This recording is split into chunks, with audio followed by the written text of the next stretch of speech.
everybody, it's Carrie with Seed to Spoon. I've been super busy at getting everything ready for our garden this February, and I wanted to go over a few things that you should be doing in your gardens or inside this February to get prepared for your gardening season.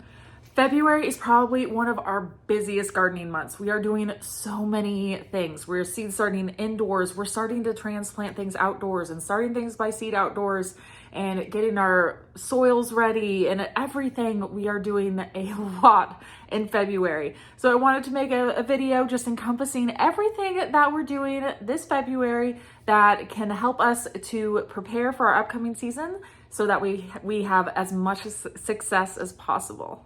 So first of all, I'm here in our garage in our indoor seed starting area where we have been starting a lot of seeds. Now we started in January and we continue through January and February starting a lot of these seeds. So things that we have going right now, we have a lot of brassicas going. We have some broccoli, cauliflower, cabbage, things like that we got started a little bit ago. And then we also have a bunch of greens too. Some spinach and kale, lettuce, things like that. And we're actually gonna be transplanting those outdoors very soon. Now, I'll show you outside here in just a little bit, but we do have our PVC dome hoop houses that we use to extend our growing season and also to make it so we can plant a little bit earlier. So we're gonna be transplanting very, very soon. But a lot of people, dates might be a little bit different as to when you can go outside and plant your seeds or your transplants. And for that, I'll make sure that you have downloaded the From Seed to Spoon app. If you haven't, make sure you do. You can download it for free in the iOS and Android store, and it'll give you exact planting dates based on your location. So that way there's no guesswork, there's no math, no calculating out, oh, what is 4 to 6 weeks before my first spring frost, things like that. So it'll give you exact planting dates based on your location. You'll know exactly when you should be starting those seeds indoors or outdoors even. It'll give you all those dates. So I know everybody is a little bit different. We are in zone 7, so everything that we're doing is gonna be about that time frame. But I understand that a lot of people might be in lower zones than us, or some people might be in higher zones than us. So it's all gonna be different based on where you live. So make sure that you check out that app so you know exactly when you should be starting these seeds. So it is time for us to be growing those brassicas that I talked about and the greens and starting those. I'm continuing to start new rounds indoors still. And then I'm also just now starting to be planting out our peppers and our tomatoes too, and getting some of our warm season crops together. I've actually just put in an order too at Park Seed to get some new peppers and new flowers and things like that I'm gonna be getting started here very soon, probably towards the middle of February. So now is the perfect time to get started on a lot of those seeds.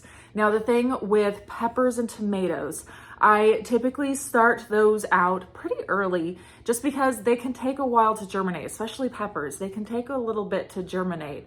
And I will say a big tip, if you don't have a heat mat already for your inside seed starting area, it is a huge help, especially for those warm season crops like the peppers and tomatoes. It can just make it go a lot smoother for you and make them germinate a lot faster because you're a lot warmer. And I know for us in this garage, I'm as warm as we can be, but it's definitely not heated. It's not as warm as it's going to be and as warm as they want it to be. So having that heat mat underneath them can really help to improve the success of their germination. And we also plant a lot of things in these biodomes, the Park Seed biodomes, and that really helps to improve their germination as well because it just makes this perfect little seed starting environment. They're super heavy duty. It has a dome on top, has a perfect environment for everything to thrive, and it just does really well for us whenever we start our seeds in those.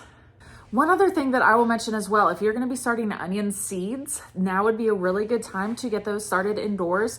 Now we do a mixture, sometimes we do some onion and shallot seeds inside, and then other times we get these sets of onions that we transplant directly outdoors. And speaking of outdoors, let's go out there and I will show you our setup and everything that we're doing outside. So here we are. I just came out of our garage door over here and walking out to our garden.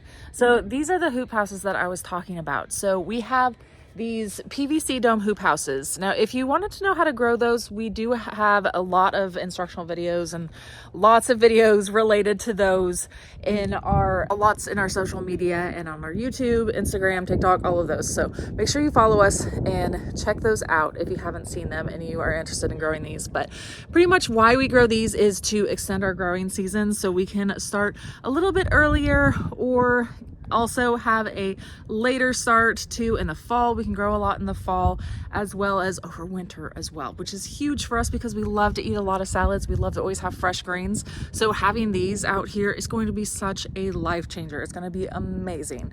So a lot of what we're doing is building these out right now. We've had these in the past, but since we've moved, we haven't had them set up. So we're in the process of getting these built. And as you can see, we have them on hinges. This one was open, getting some rain because it was raining the other day. We're like, oh, we'll open it up, let it get some rain in. And we just planted this one out over here actually yesterday and the day before. We got a bunch of different, we got some kale and spinach planted out over there, which is great. I can't wait for all of that to come up.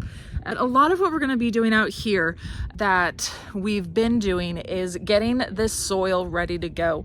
And every single growing season, at least once a year, we come in and get fresh compost into our raised beds or into our smart pots, whatever it is that we're going to be growing in. We want to make sure we have fresh compost for everywhere that we're going to be growing in. And then once we get all of these ready to go, like most of them ready to go, we're going to be planting out this month. We're going to be doing a lot of root crops, so things like carrots, beets, and we'll get our onions out here pretty soon as well, especially those sets that we've ordered. Seeds we're still going to have inside because they probably won't be quite big enough yet, but we're going to be doing a lot of root crops starting out here, as well as those greens. We're going to be transplanting out our brassicas, things like that. And I will say a big thing too, we don't want to necessarily just go and take our inside plants that we've been growing and then bring them directly out here. We want to make sure that we are gradually exposing them to this